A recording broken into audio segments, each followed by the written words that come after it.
कुछ important current affairs की जो कि परीक्षा की दृष्टि से बहुत ही अधिक महत्वपूर्ण है और बहुत बार एग्जाम में पूछे जा रहे हैं। क्वेश्चन पहला, हाल ही में किस संस्थान ने एक कृत्रिम हृदय को विकसित किया है? आईआईटी कानपुर ने।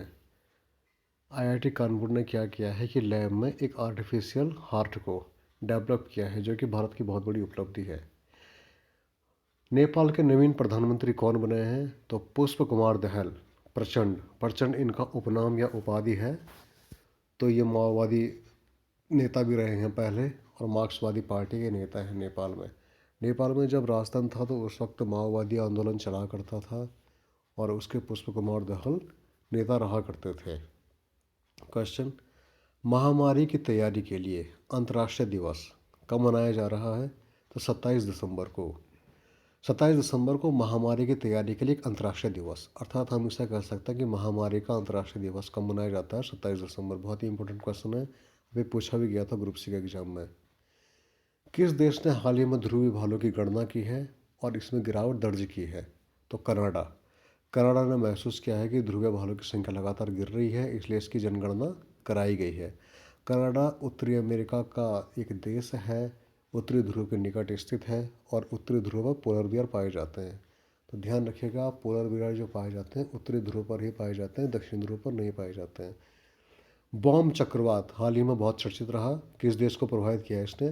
तो इसने किया है प्रभावित अमेरिका और कनाडा। ध्यान रखें, अमेरिका का और कौ से कनाडा, इन दो देशों को सब प्रभावित किया है बॉम्ब चक्रवात ने। ये एक बहुत ही शीतोष्ण कटिबंधीय चक्रवात है जिसमें कि एकदम बर्फबारी हो जाती है, लोगों को घर से बाहर निकलना मुश्किल हो जाता है। किस राज्य में विश्व स्तरीय कयाकिंग कैनोइंग एकेडमी की स्थापना की जा रही है? तो इसका उत्तर है उत्तराखंड। उत्तराखंड में कयाकिंग एकेडमी की स्थापना की जा रही है जो कि विश्व स्तरीय हुई। कयाकिंग को हम बोटिंग गेम भी कहते हैं, आपने देखा होगा ऋषिकेश के पास जो बोटिंग वगैरह चलती रहती है जो कि राफ्टिंग जिसे हम कहते हैं, तो यही कयाकिंग होती है और बहुत ही महत्वपूर्ण है। क्वेश्चन, किस देश में व्यापक पैमाने पर बाढ़ के कारण 45,000 से अधिक लोगों को अर्थात 46,000 लोगों को पलायन करना पड़ा है? तो फिलीपींस में अभी बहुत अधिक बाढ़ आई है जिस कारण 46,000 लोगों को विस्थापित किया गया है। क्वेश्चन, किस देश को नोबेल पुरस्कार समारोह में शामिल होने से प्रतिबंधित कर दिया गया है? ईरान। ईरान को नोबेल पुरस्कार की समिति ने प्रतिबंधित कर दिया गया पुरस्कार में शामिल होने से, क्योंकि ईरान क्या कर रहा है, अपना परमाणु कार्यक्रम को गुपचुप रूप से चला रहा है और इस पर किसी भी तरह की कोई भी रोक नहीं लगा रहा है, अंतर्राष्ट्रीय जगत की बातों की और कानून की अवहेलना कर रहा है, इसलिए नोबेल समिति ने इसको बैन कर दिया है। Question, DOT department of telecom ने राजा रमन की अध्यक्षता में एक समिति का गठन किया है, वह किस मामले में किस विषय से संबंधित है? तो 6G।